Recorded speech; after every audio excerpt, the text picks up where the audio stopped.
Hello friends, ધમુસ kitchen and blog પર તમારું સ્વાગત છે. મિત્રો, આપણી રોજની રસોઈ માટે જેમાં નાસ્તા, ફરાળ કે શાક માટે બટેટા બાફવાની તો હંમેશા જરૂર પડતી હોય છે, જેમાં વધારે સમય, ગેસ અને પૈસા જતા હોય છે. પણ આજે હું બટેટાને ખૂબ ઝડપથી બાફવા માટેની 2 સરળ રીત તમારી સાથે શેર કરું છું, જેનાથી તમારું કામ સરળ અને આસાન તો થશે જ, પણ ગેસ અને નાણાંની પણ બચત થશે. તો ચાલો ઝડપથી રીત જોઈ લઈએ. તો એ માટે મેં અહીંયા 1 કિલો જેટલા બટેટા લીધા છે અને આ બટેટાને સૌથી પહેલા આપણે ધોઈ લઈશું, કેમ કે માર્કેટમાંથી લાવેલા હોય એના ઉપર અશુદ્ધિઓ હોય એટલે ધોઈ લેવા ખૂબ જરૂરી છે. અહીંયા ખૂબ જાજુ પાણી લઈ એક બટેટાને હાથથી ઘસી અને સરસ રીતે ધોઈ લેવાના, જેથી એના ઉપર જે કઈ માટી, કચરો કે અશુદ્ધિ હોય એ નીકળી જાય. અહીંયા વિડીયોમાં બતાવવાનું હોવાથી હું આ રીતે બટેકાને ધોઈ રહી છું. તમારે સીધું ગેંડીમાં આ રીતે ટોપલી રાખી ખૂબ ઝાઝા પાણીથી બટેકાને ધોઈ લેવાના છે અને ધોઈને આ રીતે ચોખ્ખા કરી લેવાના છે. હવે બટેટાને બાફવા માટેની 2 સાયન્સ ટ્રીક છે, જેનાથી બટેટા 70% ઝડપથી બફાઈ જશે. જેમાં સૌથી પહેલા તો જ્યારે પણ તમે બજારમાંથી બટેકા ખરીદો ત્યારે હંમેશા એક સરખી સાઈઝના બટેકા ખરીદવાના છે, ખાસ કરીને મીડિયમ સાઈઝના અથવા તો થોડા નાની સાઈઝના, કેમ કે મોટા બટેટામાં ગરમી અંદર પહોંચવામાં વધારે સમય લાગે છે અને એને બફાતા પણ વધારે સમય લાગે છે. જ્યારે નાના અને એક સરખા બટેટામાં ગરમી ઝડપથી અંદર જાય છે અને બટેટા ઝડપથી સોફ્ટ થાય છે એટલે ઝડપથી બફાઈ જાય છે. જે મોટા બટેકાને 3 થી 4 સીટીમાં તમે બાફીને તૈયાર કરો છો, ત્યારે નાના અને મીડિયમ સાઈઝના બટેકા માત્ર 1 થી 2 સીટીમાં બનીને તૈયાર થઈ જશે. ત્યાર પછી હવે બીજી ટ્રીક વિશે જાણી લઈએ. તો બીજી ટ્રીક એ છે કે હંમેશા બટેટાને બાફતા પહેલા 10 મિનિટ પાણીમાં પલાળી દો અને એમાં થોડું અમથું નાની ચમચી જેટલું મીઠું ઉમેરી દો. મીઠાને હાથથી સરસ રીતે મિક્સ કરી લઈએ, જેથી પાણીમાં મીઠું સરસ રીતે ભળી જાય. આમ કરવાથી બટેટા છે એ થોડું પાણી પોતાની તરફ અંદર ખેંચે છે અને જ્યારે એને બાફીએ છીએ ત્યારે એમાં ગરમી ઝડપથી ફેલાય છે અને એના લીધે બાફવામાં પણ સમય ઓછો લાગે છે. તો અહીંયા બટેટાને ઝડપથી બાફવા માટેની સૌથી પહેલા મેં તમને 2 સાયન્સ ટ્રીક જણાવી છે. હવે આપણે આ બટેટાને 10 મિનિટ સુધી આ પાણીની અંદર પલળવા દઈશું અને ત્યાર પછી બટેટાને બાફવાની ખૂબ સરળ, આસાન એવી 2 રીત જોઈ લઈશું. હવે અંદાજે 10 મિનિટ પછી આપણે બટેટાને પાણીમાંથી બહાર કાઢી લઈશું અને આ રીતે 2 ભાગમાં વહેંચી લઈશું. ત્યાર પછી બાફવા માટે આપણે એક કુકર લઈએ અને બટેટાને એમાં ટ્રાન્સફર કરી દઈએ. જો બટેટાની સાઈઝ થોડી મોટી હોય તો આ રીતે એને 2 ભાગમાં કટ કરી લઈશું.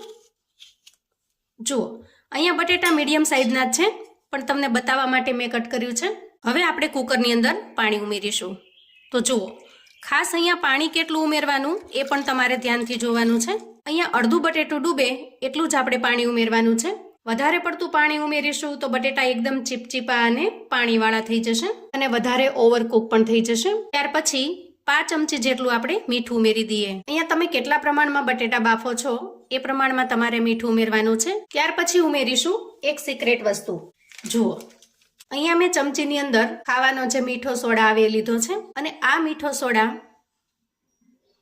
જુઓ અહીંયા તમે જોઈ શકો છો, માત્ર ચપટીની અંદર આવે એટલો જ આપણે લેવાનો છે અને હવે એને આપણે કુકરમાં ઉમેરી દઈશું અને સરસ રીતે મિક્સ કરી લઈશું. અહીંયા મીઠો સોડા ઉમેરવાથી પાણી આલ્કલાઇન કરે છે, જેથી બટેટાની લેયર ઝડપથી તૂટે છે, તે ખૂબ ઝડપથી સોફ્ટ થાય છે અને એકદમ ઝડપથી બફાઈ પણ જાય છે. અને સાથે સાથે મીઠું ઉમેરવાથી બટેટાનો સ્વાદ સારો બને છે, મોળા કે ફીકા લાગતા નથી અને ઝડપથી સોફ્ટ થાય છે એટલે ઝડપથી બફાઈ જાય છે. તો હવે કુકરને ઢાંકણ ઢાંકીશું અને ગેસની મીડિયમ ફ્લેમ ઉપર 1 સીટી વગાડી લઈશું. જુઓ, અહીંયા 1 સીટી થઈ ગઈ છે. હવે જ્યાં સુધી કુકરમાંથી વરાળ ન નીકળે ત્યાં સુધી એને ઠંડુ થવા દઈએ. અહીંયા કુકરમાંથી પ્રેશર બિલકુલ નીકળી ગયું છે, તો આપણે ઢાંકણ ખોલીશું અને આ રીતે ચાકુની મદદથી બટેટાને ચેક કરીશું. જુઓ, એકદમ આસાનીથી, સરળતાથી બટેટાની અંદર ચાકુ જાય છે, એનો મતલબ કે બટેટા ખૂબ સરસ રીતે બફાઈ ગયા છે. હવે આપણે આ બટેટાને કુકરમાંથી બહાર કાઢી લઈશું.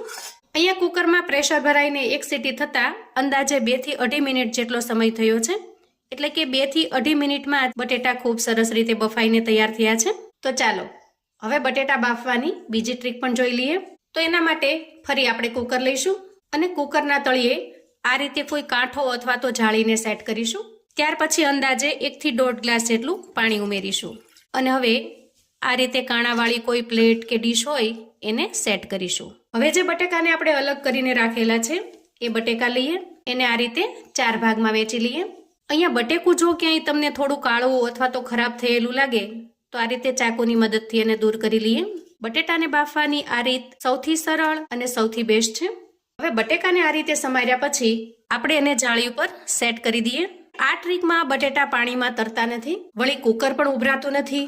પાણીમાં બાફવાને લીધે બટેકા જે બેસ્વાદ અને ફીકા લાગે છે એ પણ થતું નથી. વળી એકદમ વધારે પડતા બફાઈ જાય અને ચીપચીપા લાગે એવું પણ થતું નથી. બસ જેમ વરાળથી ઢોકળા બફાઈ જાય એ જ રીતે અહીંયા બટેકા બફાઈ જાય છે. અહીંયા આ રીતે બટેટાને સેટ કર્યા પછી આપણે ઢાંકણ ઢાંકીશું અને કુકરની એક વિસલ કરી લઈશું. હવે જ્યાં સુધીમાં એ બટેટા બફાય છે ત્યાં સુધીમાં આપણે આ બટેટાને ચેક કરી લઈએ. જુઓ એકદમ સરસ રીતે બફાઈ જાય છે.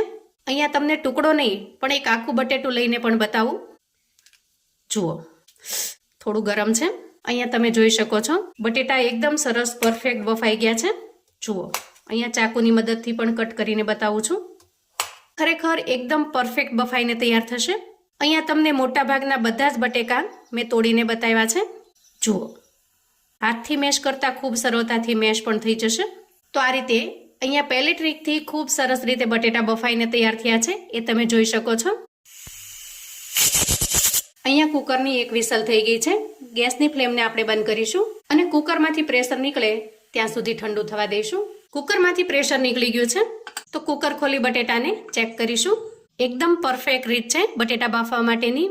આ કુકરમાં એક સીટી વગાડવા માટે અંદાજે 1 થી 1.5 મિનિટ જેટલો જ સમય થયો છે, કેમ કે નીચે પાણી પણ આપણે માત્ર 1 ગ્લાસ જેટલું ઉમેરેલું છે, જેથી ઝડપથી ગરમ થઈ જાય છે અને બટેટા પણ ખૂબ સરસ રીતે બફાઈ જાય છે.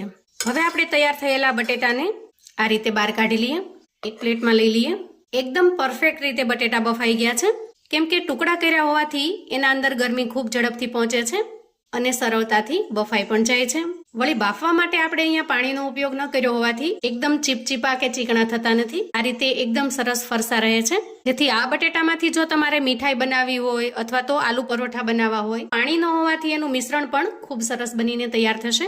આજે મેં તમારી સાથે બટેટા બાફવાની 2 સરળ અને આસાન રીત શેર કરી છે, જેનાથી તમારો સમય, ગેસ અને નાણાં બચશે. જો ટ્રીક પસંદ આવી હોય અને વિડીયો અહીં સુધી જોયો હોય તો આ ટ્રિક્સને તમારા સગા સંબંધીઓમાં ચોક્કસથી શેર કરજો. વિડીયો ગમે તો લાઈક કરજો અને ચેનલ પર જો નવા છો તો પ્લીઝ ચેનલને સબસ્ક્રાઈબ કરજો. તો આવી અવનવી કિચન ટિપ્સ અને ટ્રિક્સ માટે તેમજ ખૂબ જ ટેસ્ટી અને મજેદાર રેસિપી માટે ધમુસ કિચન એન્ડ બ્લોગ સાથે જોડાયેલા રહેજો. ફરી મળીશું એક નવી રેસિપી સાથે. ત્યાં સુધી આવજો મિત્રો.